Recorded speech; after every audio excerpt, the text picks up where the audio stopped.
Kembali lagi di materi pelatihan dasar sales dan marketing.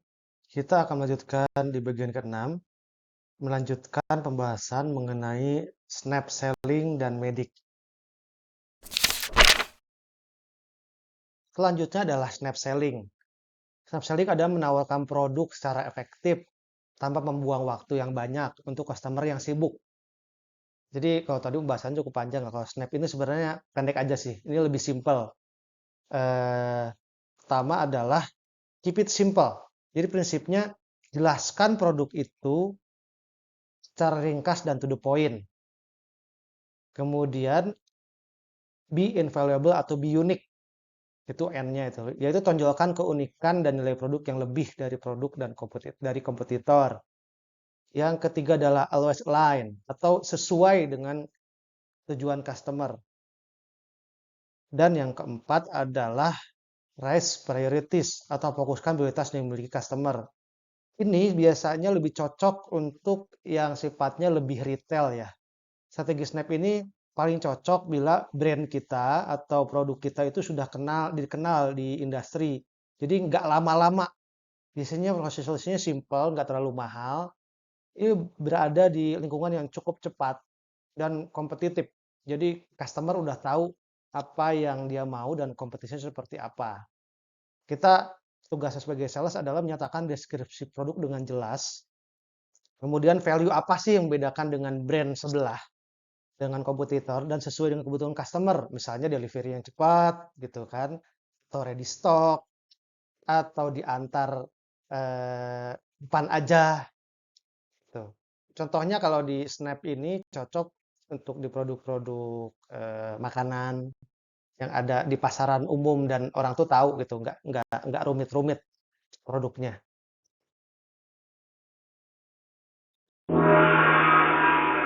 Kemudian terakhir adalah medik ini lumayan rumit medik ini karena dia fokusnya ke B2B ya. Secara sederhana, medik ini adalah proses kualifikasi penjualan yang bisa meng-guide kita mendapatkan deal gitu.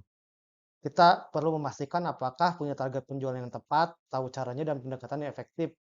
Jangan sampai buang-buang waktu, tapi ujungnya nggak deal ketika lead sudah ada.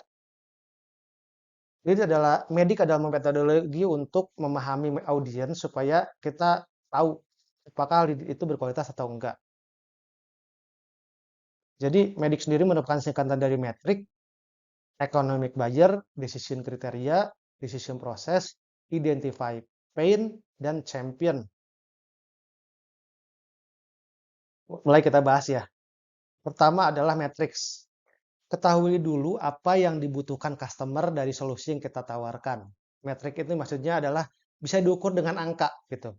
Misalnya kita eh, punya customer tuh, mereka mau untuk produk mereka itu sampai di pasar tuh produksinya 3 kali lebih cepat misalnya. Terus kedua atau mau menghemat biaya produksi 30%. Matriks atau nilai-nilai inilah yang akan menjadi gerbang masuk solusi ekonomi bagi yang kita tawarkan kepada customer. Kalau kita sudah tahu matriks apa yang penting nih bagi calon customer, kita bisa membuktikan nih solusi kita itu bisa memberikan keuntungan yang baik atau enggak gitu. Terus yang kedua adalah economic buyer. Economic buyer itu anggaplah kita sedang memprospek suatu perusahaan. Kita harus bisa mencari tahu siapa yang punya kuasa untuk mengambil keputusan atau mengizinkan pembelian. Ini seperti dibahas di NIT ya, access to authorization gitu. Jadi dalam banyak kasus ini kita harus bicara dengan orang yang posisinya cukup tinggi dan menentukan di perusahaan. Jadi belum tentu orang yang kita miliki kontaknya ini memegang posisi atas kuasa itu untuk melakukan pembelian. Jadi seperti udah kita bahas tadi di metode NEAT ya, access to authorization itu kita harus tahu nih pengambil keputusannya, usernya siapa, prestasinya siapa, kemudian direkturnya siapa gitu. Kemudian yang ketiga adalah decision kriteria atau kriteria keputusan. Pahami kriteria yang dimiliki oleh perusahaan atau customer untuk mengambil keputusan. Hal ini supaya kita tahu keunggulan kita dibanding kompetitor yang juga sedang menawarkan produk atau jasanya. Karena setiap kriteria setiap perusahaan pasti berbeda. Namun biasanya ada kriteria tertentu yang umum-umum, misalnya kemudahan penggunaan, penghematan yang akan dicapai, kemudian investmentnya itu berapa tahun akan balik. Jadi kita harus tahu nih, kalau kita sudah memenuhi kriteria itu, harusnya itu deal itu harusnya itu akan jauh lebih mudah. Jadi di sistem kriteria ini sebenarnya mirip-mirip pain point, cuman lebih lengkap. Kalau pain point lebih informal, lah. Kalau ini kan lebih formal lah nantinya, karena ini sudah di B2B. Kemudian adalah yang keempat, decision process. Decision process ini adalah pengembangan dari Medik ini adalah metodologi yang menyeluruh. Jadi nggak cukup hanya kriterianya saja, kita juga harus tahu langkah-langkah internal yang terjadi kalau mau mengambil keputusan dari customer kita. Ini penting supaya kita tahu nih apa yang akan dihadapi dan solusi setiap tahapannya. Misalnya gimana sih prosesnya itu biasanya tuh ada di dokumen-dokumen pengadaan. Terus siapa aja yang terlibat dalam proses tersebut? Kembali tuh tadi ke pengambil keputusan. Kemudian dokumen-dokumen apa yang diperlukan? Kadang-kadang ada pengadaan-pengadaan yang membutuhkan dokumen khusus.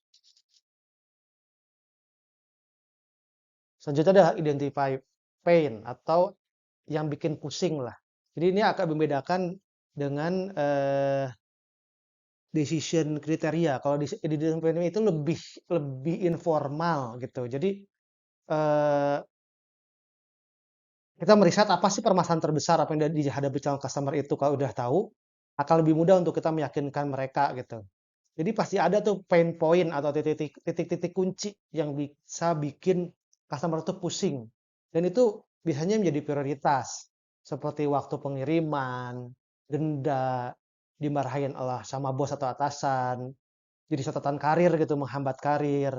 Jadi semakin lengkap informasi yang kita dapatkan, semakin kita bisa mengerti customer dan semakin besar kemungkinan kita untuk closing.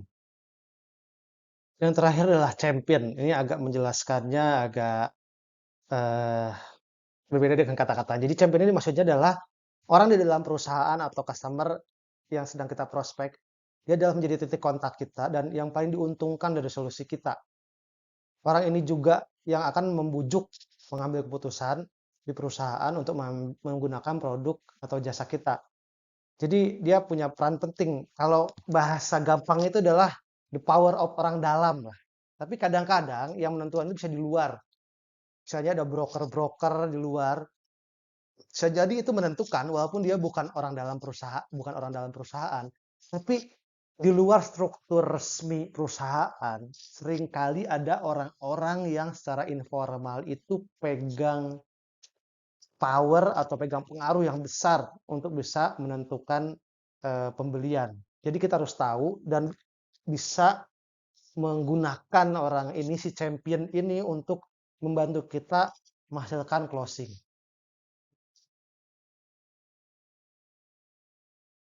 Cukup panjang pembahasan untuk Medik ini karena dia memang didesain untuk B2B bisnis biasanya itu. Biasanya banyak mengambil keputusan dan sebagainya gitu.